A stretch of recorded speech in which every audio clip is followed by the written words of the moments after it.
मैं Sarita government physics lecturer at Sikar. जो आज का हमारा टॉपिक है 11th क्लास का, वो ही हमारे ईरर्स के ऊपर ही डिपेंड करेगा। उन ईरर्स को समझने के लिए कुछ एग्जांपल्स के, जैसे हम कैलकुलेशन वगैरह करते हैं तो वो कैसे निकालते हैं उनके बारे में हम बात करेंगे। तो सबसे पहले उन त्रुटियों के बारे में, ईरर्स की बात करने के बारे में एक हम इसमें पढ़ेंगे निरपेक्ष त्रुटि, एक माध्य निरपेक्ष त्रुटि, आपेक्षिक त्रुटि, प्रतिशत त्रुटि। इन सब के बारे में क्या करेंगे अपन अभी स्टडी करेंगे। तो सबसे पहले मैं बात करती हूँ इसकी निरपेक्ष त्रुटि।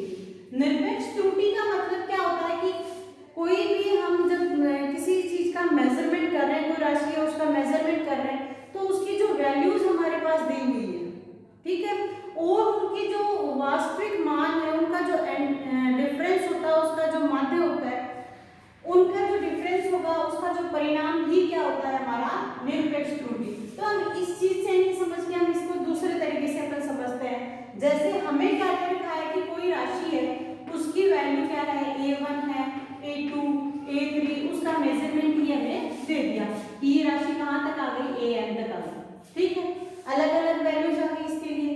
तो अब इसके अंदर हमें क्या निकालना पड़ेगा, हमें अलग अलग जैसे 4 या 5, 6, 7 जितनी भी उसकी वैल्यूज दी हुई है देंगे।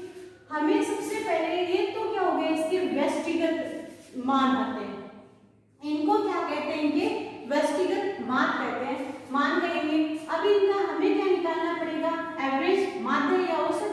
तो इसका माध्य क्या होता है, इन सब को हम क्या करेंगे, कैलकुलेट करके जो नंबर्स हम उनकी क्या करेंगे, उनसे डिवीजन कर देंगे। तो ये क्या आ गया, a1 plus a2 plus a3 and an upon क्या जाता है n। या फिर इसको कैसे लिख सकते हैं, सिग्मा का साइन प्लस के लिए होता है, i इक्वल टू 1 टू क्या आ गया n, और ये ai अपॉन क्या जाता है n। तो ये इसका क्या आ जाएगा हमारे पास एवरेज। तो अब बात करेंगे किसकी, हम निरपेक्ष त्रुटि की। जैसे जो फर्स्ट माप आया, हमें एग्रीगेट वैल्यू उसकी नहीं पता है, वास्तविक मान है उसका हमें नहीं पता है कि इसकी रियल वैल्यू कितनी है, लेकिन ये रियल वैल्यू हम इनका क्या मानते हैं, जो एवरेज है उनका क्या जाता है, इसकी रियल वैल्यू हम कैलकुलेट करते हैं। तो निरपेक्ष त्रुटि क्या होगी, यहाँ पे a1 माइनस क्या आता है, ये a माध्य जो वैल्यू आती है वो ही क्या होती है हमारी निरपेक्ष त्रुटि। और ये हमेशा क्या होती है, पॉजिटिव होती है, क्योंकि हमने क्या कहा है, इनका जो माध्य होता है वो क्या कहलाता है, निरपेक्ष त्रुटि हो गया। तो इस तरीके से हम क्या निकाल सकते हैं, निरपेक्ष त्रुटियां निकाल सकते हैं। a2 माइनस क्या लिख सकते हैं, ये a माध्य, और a3 माइनस a माध्य, a4 माइनस a माध्य, जितनी भी हमारे पास वैल्यूज आती हैं उन सबको क्या कर देंगे, उनके एवरेज में से क्या कर दिया जाता है, माइनस कर दिया जाता है। तो हमारे पास क्या जाती है, ये सब की सब वैल्यूज हमारे पास से निकल के आती है। तो इनका जो सिंबल है, अपन इसको जैसे मैंने ये लिखा है modulus of a1 minus a माध्य, तो हम इसका जो निरपेक्ष त्रुटि है उसको एक सिंबल के जैसे डेल्टा a1 डेल्टा a2 इस तरीके से लिख सकते हैं। तो मैं लास्ट का लिख देती हूँ, डेल्टा n के लिए वैल्यू निकालो, तो ये क्या आ जाएगी, an माइनस क्या आ जाता है, a माध्य। तो ये जो वैल्यूज होंगी सारी की सारी क्या आती है हमारे पास, ऑलवेज पॉजिटिव आती है। ये हमेशा ध्यान में रखना है कि निरपेक्ष त्रुटि सदैव क्या होती है, धनात्मक होती है। और इसका रीजन भी आपको बता दिया, ये मॉडुलस का मतलब ये हो गया कि जो भी वैल्यू आएगी वो बाहर निकलेगी तो वो क्या हो जाती है, पॉजिटिव। अभी साथ में इसमें बात करते हैं क्या, माध्य निरपेक्ष त्रुटि। माध्य निरपेक्ष त्रुटि, तो ये जो माध्य निरपेक्ष त्रुटि क्या होती है, जितनी भी ये निरपेक्ष त्रुटियां हमारे पास आई हैं उनका जो माध्य होता है वो क्या कहलाता है, माध्य निरपेक्ष त्रुटि कहलाती है। तो ये क्या जाएगा हमारे पास, डेल्टा a माध्य ले लें इसको नाम, इक्वल्स टू क्या जाएगा, delta a1 plus delta a2 plus delta an upon क्या जाता है n। तो ये हमारे पास किसकी वैल्यू आ जाती है, माध्य निरपेक्ष त्रुटि की वैल्यू आ जाती है। तो इस तरीके से हमने दो चीजों की बात की, तो निरपेक्ष त्रुटि और माध्य निरपेक्ष त्रुटि। तो ये जो त्रुटियों की यहाँ पे हम a को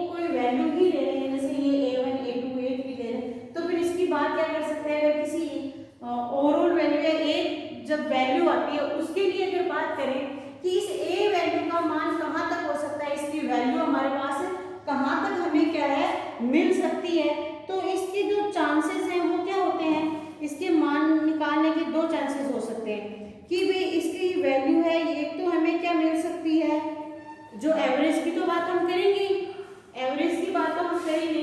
तो इसकी वैल्यू हमें मिल सकती है कहाँ तक, ए माध्य प्लस माइनस डेल्टा ए माध्य, यानी ये जो ए है वो क्या होगा, ए माध्य प्लस डेल्टा ए माध्य से तो क्या होगा, कम होगा, लेकिन ए माध्य माइनस डेल्टा ए माध्य से क्या होगा, ज्यादा होगा। यानी इन दोनों के बीच की जो वैल्यू होगी वो किसकी होगी, हमारे उस ए की वैल्यू होगी। तो इस प्रकार से हमारे पास निरपेक्ष और माध्य निरपेक्ष त्रुटि की बात करने के बाद में हम बात करेंगे आपेक्षिक त्रुटि के बारे में। करते हैं हम आपेक्षिक त्रुटि की। हम अब तक बात कर चुके हैं निरपेक्ष त्रुटि और माध्य निरपेक्ष त्रुटि के बारे में। तो आपेक्षिक त्रुटि ही क्या है, हमारे वहीं से उठ के आएगी जो निरपेक्ष त्रुटि है, माध्य निरपेक्ष त्रुटि, और जो माध्यमान है उस राशि का, उसका जो अनुपात होता है वो क्या कहलाती है, आपेक्षिक त्रुटि कहलाती है। तो फिर इसको इस तरीके से समझ सकते हैं कि आपेक्षिक त्रुटि इक्वल्स टू होती है माध्य निरपेक्ष त्रुटि अपॉन माध्य मान।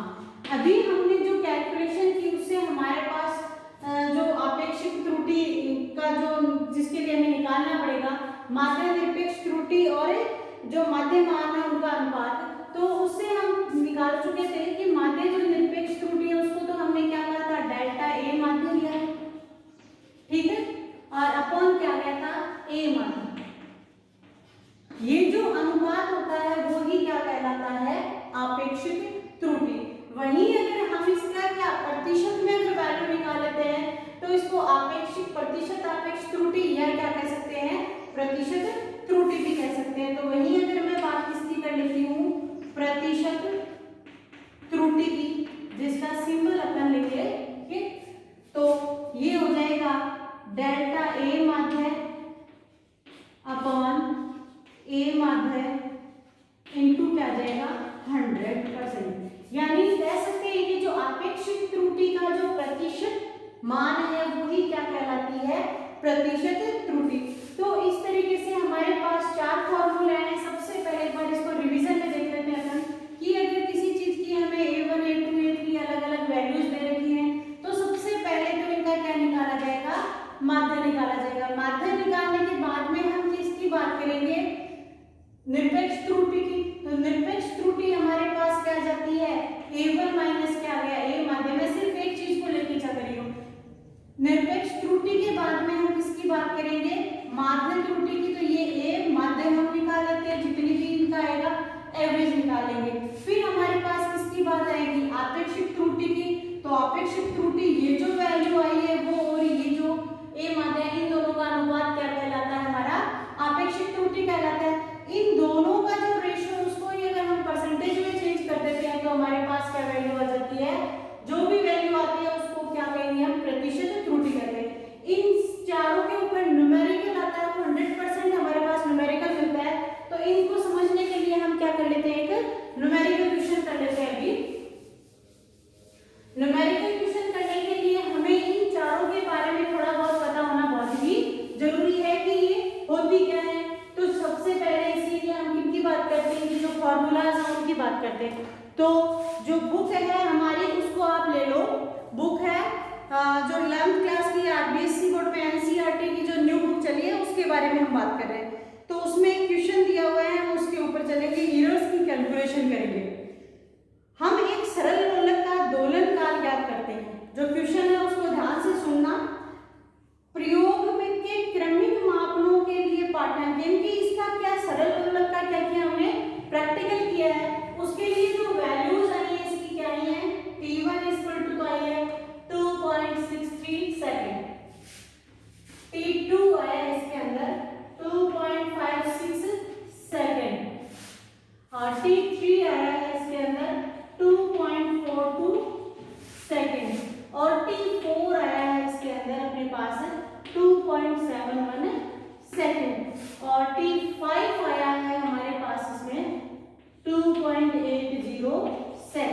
ठीक है।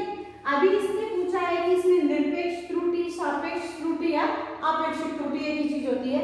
प्रतिशत त्रुटि क्या करनी है, हमें कैलकुलेट करनी है। तो देखो सबसे पहला इसमें हम सारी त्रुटियां निकाल देते हैं, निरपेक्ष भी निकाल देंगे, माध्य भी निकाल देंगे, माध्य निरपेक्ष त्रुटि भी निकाल देते हैं। इस तरीके से सारी त्रुटियों का क्या कर देंगे, कैलकुलेशन। जो नहीं पूछा वो भी अपन क्या इसमें निकाल लेंगे। तो सबसे पहले हमें क्या करना है, जो है इसका क्या निकालना है, हमें माध्य निकालना पड़ेगा। ठीक है, माध्य निकालने का मतलब क्या हो जाएगा, इन सब को क्या कर देंगे, प्लस करके क्या कर देंगे, जितने नंबर से 5 नंबर से 5 इससे क्या कर देंगे, डिवाइड कर देंगे। तो 2.63 प्लस 2.56 प्लस आ गया 2.42 प्लस 2.71 प्लस 2.80 अपॉन क्या जाता है 5। जब हम इन सब को कैलकुलेट करते हैं तो हमारे पास जो वैल्यू आती है वो आती है 13.12 अपॉन 5। और जब इसको हम डिवाइड करते हैं तो ये क्या आ जाएगी, 5 2 जा 10 एंड 5 6 2.62 ये हमारे पास क्या आ गया, इसका माध्य आ गया, एवरेज आ गया। अभी हमें किसकी बात करेंगे, हम निरपेक्ष त्रुटियों के बारे में बात करते हैं। निरपेक्ष त्रुटि के बारे में बात करेंगे तो निरपेक्ष त्रुटि को थोड़ा सा रिमाइंड कर लो, अपने A1 माइनस क्या लिखा था, माध्य, और सिंबल क्या था, डेल्टा T1।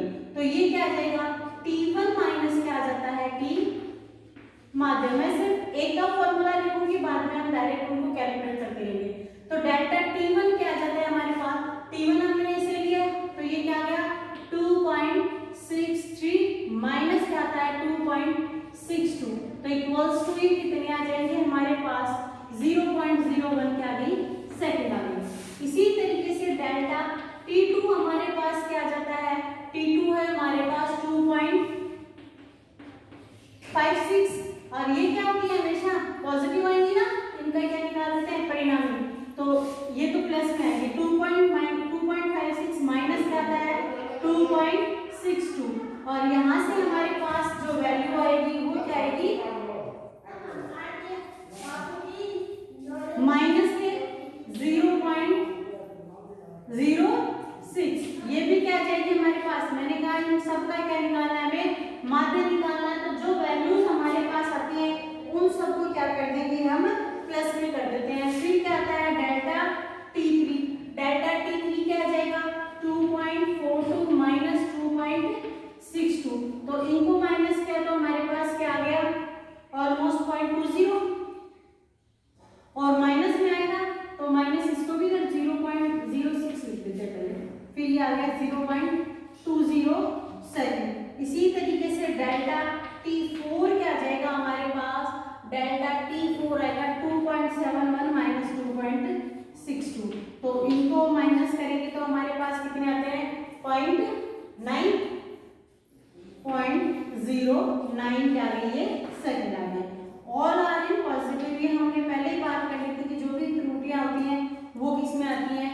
फिर है 2.80 माइनस 2.62, इनका भी क्या निकाल लेते हैं हम, वैल्यू निकालेंगे तो हमारे पास ये वैल्यू कितनी आ जाएगी 0.187। ठीक है, तो इस तरीके से हमने हर जो मापन लिया है उसके लिए क्या निकाल ली, जो एरर्स है उनकी हमने क्या कर ली, बात कर ली थी। अभी हम किसकी बात करेंगे, निरपेक्ष त्रुटि के बाद में हमारे पास बात किसकी आई थी, माध्य निरपेक्ष त्रुटि की। तो अभी क्या कैलकुलेट करेंगे, माध्य निरपेक्ष त्रुटि। ठीक है, तो ये क्या आ गया डेल्टा A माध्य। तो यहां से इन सबको क्या कर लो, प्लस कर लेते हैं, डेल्टा T आएगा, यहाँ पे अपने T के लिए सिंबल ले रहे हैं। तो डेल्टा T का मतलब है delta T1 delta T2 T3 T4 सबको क्या कर लेते हैं, प्लस कर लेते हैं, और फिर 5 से क्या कर देंगे, इसको डिवाइड कर देंगे। तो जो वैल्यूज है वो लिख लेते हैं direct, 0.01 plus 0.06 plus 0.20 plus 0.09 plus 0.18 upon क्या आ गया हमारे पास 5। तो इस तरीके से ये जो हमारे पास जो वैल्यूज आई हैं उन सबको अगर अपन ऐड करते हैं तो हमारे पास जो आ जाएगी ये आएंगे ऑलमोस्ट 0.5